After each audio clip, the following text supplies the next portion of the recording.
why did you go up and talk to him? What did you guys discuss? Did you give him a response from President Trump to the conversation you had yesterday? No, it's just a follow-up on an unrelated item to our conversation yesterday, and I'll leave it at that.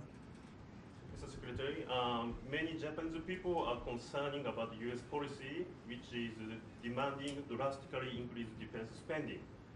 Do you have something to comment? How do you think? Well, I wouldn't characterize it as a demand. I mean, we've encouraged them to invest in certain capabilities.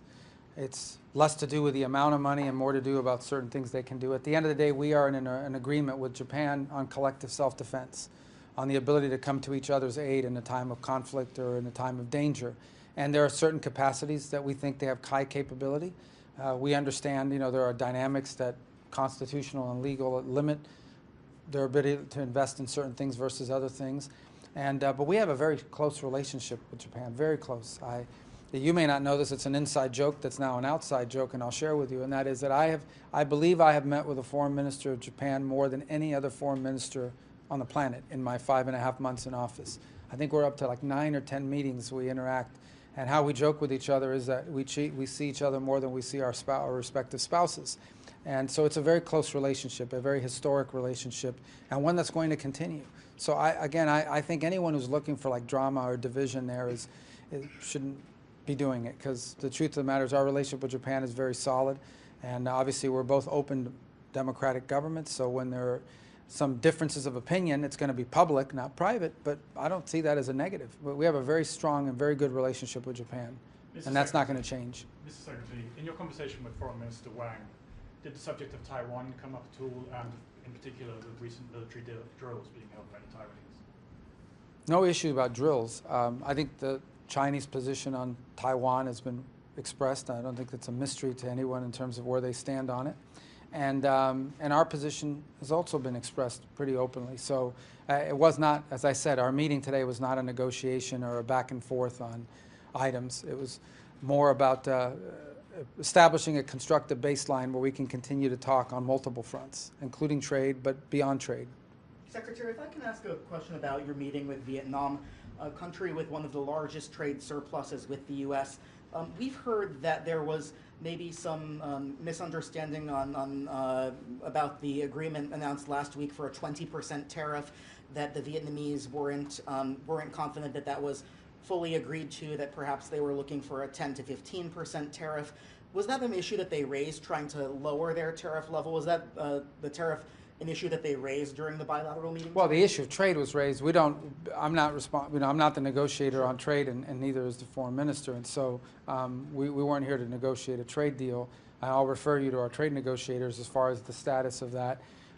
Clearly, Vietnam feels that if they enter into an agreement with the United States, they want to have a tariff rate that's at least as good as, if not better, than other countries that don't have a trade agreement with us. But I'll leave, I have to refer you to our negotiators, because I just don't know what the status of those negotiations are at this point. On that, the president did announce that there was an agreement reached with Vietnam, and yet Vietnam is saying that they never reached that agreement. So they must have raised this issue with you today. No, I mean neither that issue. We just wasn't a trade meeting. We didn't. I'm not saying it's not a relevant issue. It's just not what the purpose of our meeting was about today. We talked about a lot of other issues, but perhaps the reason why it wasn't raised is because I'm not the trade negotiator, and these were not trade meetings. Mr. Secretary, can I follow up on your meeting with Lavrov yesterday? Have you had a chance to speak to the president about the ideas that were discussed in that meeting, and what did you discuss with the foreign minister this morning? Which from Lavrov? When you spoke to him.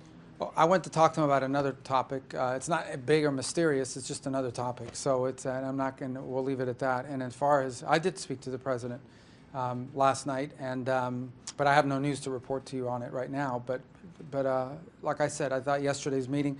I don't want to oversell it. Okay, but it was constructive, and there was some things that perhaps we can build on. Maybe not. I don't know. We'll find out. But there are some things that we will potentially explore, and I relayed that to the president and our team last night.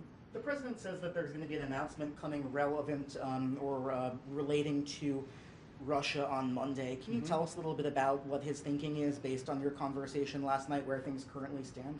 No. I mean, that's what Monday will be about. What about, he did say that there's a new agreement between the U.S. and NATO to get new U.S. weaponry through NATO to Ukraine, and NATO is going to fully pay for that, according to the president. Can you explain to us exactly, number one, how that's going to work, and when those weapons, as part of this agreement, will actually get to Ukraine? Well, I think what you're referring to is something that Ukraine has already offered, and so has Europe, and that is to buy weapons from the United States and then provide them to Ukraine. At the end of the day, that some of the systems that Ukraine requires are systems that Europe doesn't make. They would have to purchase them from the United States. In addition to that, I would point to the fact that a number of the defensive weapons that Ukraine seeks our allies in NATO have them. So as an example, Germany, I believe, has 13 or 14 Patriot batteries. Other countries do as well, Spain, others, and some have placed orders for that. And so we've continued to encourage our NATO allies to provide those weapons, systems, those defensive systems that Ukraine seeks, that they should provide those weapons to Ukraine since they have them in their stocks. And then we can enter into financial agreements with us where they can purchase the replacements. So these are existing systems. This is nothing new. It could be both. I mean, but at the end of the day, I mean, it's a lot faster to move something, for example, from Germany to Ukraine than it is to order it from a factory and get it there. So there are a couple different ways to approach it. But the key is that there are existing capacities within existing U.S. systems within Europe right now that could be transferred to Ukraine, and then the Europeans could purchase the replacements from the United States. That's one aspect of what I think the President was referring to yesterday. Just to follow up on the Taiwan issue, did Foreign Minister Wang warn you against welcoming President Lai in a transit visa through the U.S.? Did he transit visit through the U.S.? Did he mention This was not a warning type meeting. I mean, obviously we understand their viewpoints on Taiwan. They're well stated. They've been stated for many years. And but this was not a meeting where neither side warned each other about anything. This was very constructive and productive, and I hope that that's how they reflected as well, because I thought it was a very positive meeting. Any surprises over the last 2 days? Surprises? Yeah. No, I don't think so. We were very warmly received, I tell you. I mean, the reception's been great. No, I'm just saying that it was a very friendly environment, and I think the reiteration to the point we've made, and that is, look, I read these things about how the U.S. is not focused on the Indo-Pacific, but it's funny, everywhere I travel in the world, the headline is the U.S. is not paying enough attention, whether it's the Western Hemisphere or at NATO or even in the Middle East. I think sometimes there's a media dynamic that covers certain parts of the world more than others, but the relationships we have here have existed for a long time, a long time. When you talk about 6,000 American companies that are directly invested into economies of Southeast Asia, we're not walking away from that. We're not walking away from that. We're not walking away from our defense ties that we have in the region. We're not walking away from the strong economic ties we have in the region. On the contrary, we want to build on them. Just yesterday, we signed a memorandum of understanding with Malaysia on civil nuclear cooperation. I believe as early, either last night or early this morning, our arrangement on another civil nuclear program with Thailand that came into effect. So we have a lot of positive things going on, and we're going to continue to build on those. We're excited about them, and we're not going to walk away from them. Mr. Secretary, while you were in Malaysia, the Trump administration announced a new nomination to be ambassador of Malaysia. Nick Adams, he's sort of well known on X as a sort of social media personality and does lots of other things. I was wondering what you could say about his nomination, why Mr. Adams was the right person for this pretty important position in the Indo-Pacific. Yeah, the president makes those nominations. I support the nomination. He went through our process at the Presidential Personnel Office. We look forward to the Senate confirming him so he can get here and be a part of our team. Can I ask a step back question on the trade strategy? You've talked many times now about how decades of trade policy have led to the deindustrialization of the U.S. And so obviously you and other aides are trying to bring manufacturing or other industrial processes back to U.S., but you haven't really given us a vision of what exactly that entails. Like what kinds of jobs are supposed to be coming back to U.S.? Howard Lutnick talked about people screwing in tiny things into iPhones, which people mocked after he said that line. But so what about you? Like what vision of industrialization do you see in the U.S.? Well, there are certain capacities countries have to be able to have. So, for example, I'm just using these as examples, the ability to build a ship.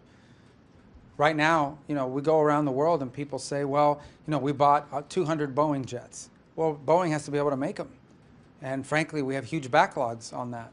So you talk about pharmaceuticals as an example. You talk about national security. We've lost our ability to make pharmaceuticals in the United States.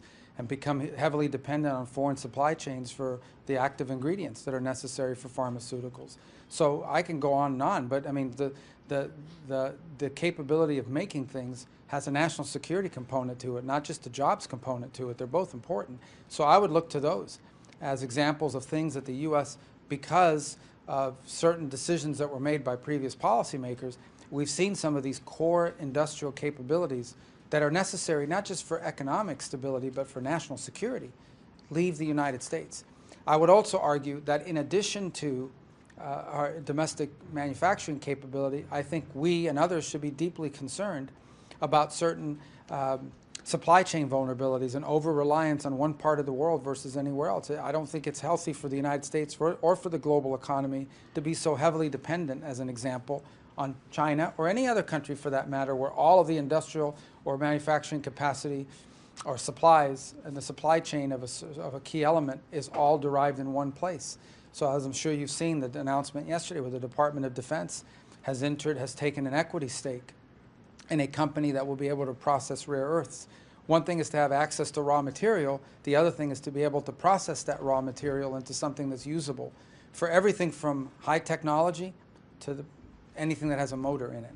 So I think we at a minimum have to diversify supply chains and secure them. Some of that will be domestic, others will be in allied nation states, but these are core components of the kinds of things we need to be focused on. And it's not just the deindustrialization of America, it's the loss of these key components and the concentration of those in one or two countries around the world that leave not just us, but many countries vulnerable. That's just not a sustainable or acceptable situation to find ourselves in. Thank you, everybody. Thank All you. right, guys. Thank you. Thank you. Thank you. Secretary. You too. Yeah.